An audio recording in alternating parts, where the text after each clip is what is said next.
Day 1 in chess, and I'm starting out with absolutely no elo. Just kidding.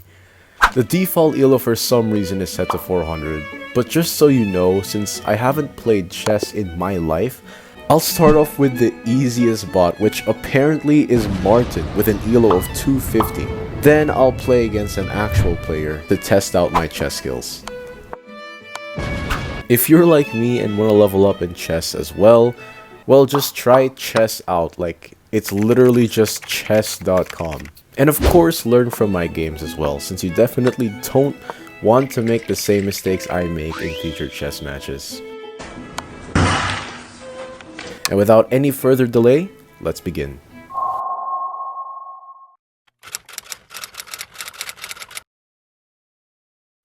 Starting off as white, I play the d4 move, then he plays d5.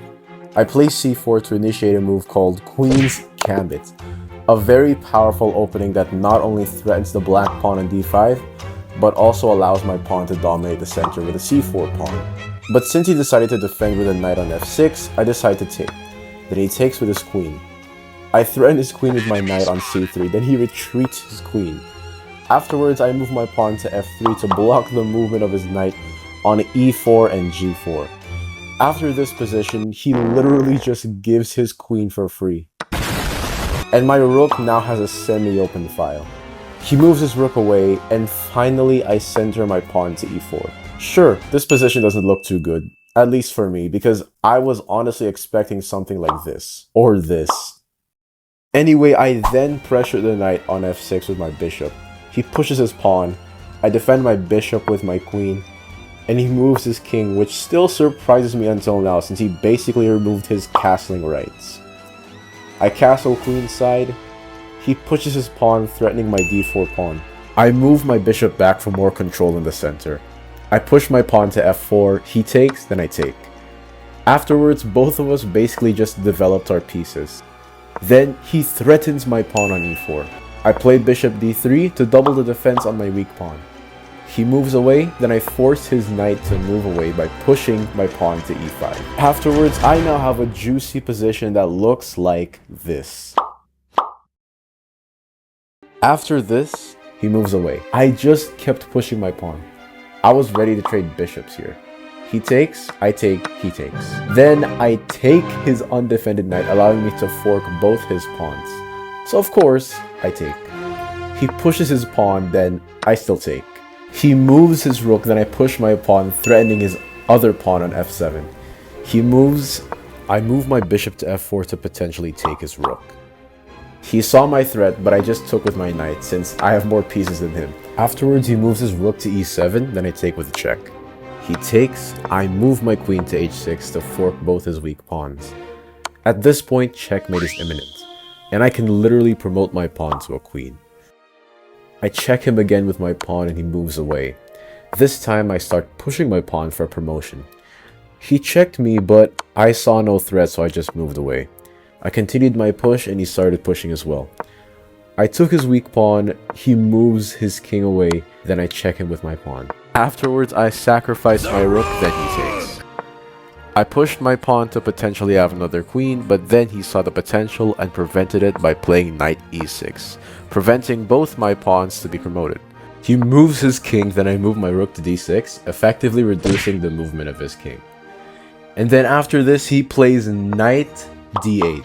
Big mistake, because I can now promote my pawn. And he does another big boy blunder, and I take his knight for free.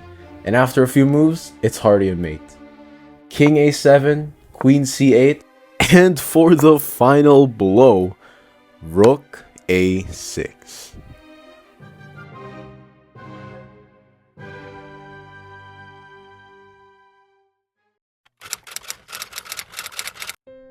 On to the next game, which, not gonna lie, finished really fast. This time I was playing black. He opens with e4, and I do something that, according to the engine, is called the Sicilian defense, which I'm currently trying to study, but I'll talk about that next time. He responds with d4, fighting for the center and targeting my pawn on c5. I take, he develops his knight, I play knight c6 to defend my pawn. My opponent plays bishop c4, which I respond with pawn e6. Then he takes on d4. I recapture and he recaptures with his queen. pawn f6 in order to push my pawn, which forces the queen to move away. I play a3 and he responds with a4. As you can see, my major pieces are very inactive, which is pretty bad, and I think it's because I messed up the opening just a little bit. But anyway, I played d6, knight to d5, and I respond with knight e7. He castles, then I push my pawn to f5, and we both take. He checked me with his queen, and this is where I started to panic, because I thought I was going to get mated in a few moves. I push my pawn to g6, then my opponent blunders twice by checking me with his knight and his bishop, then afterwards, he resigned.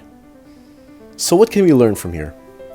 Just develop your pieces as early as possible, especially the major ones like the knights and bishops.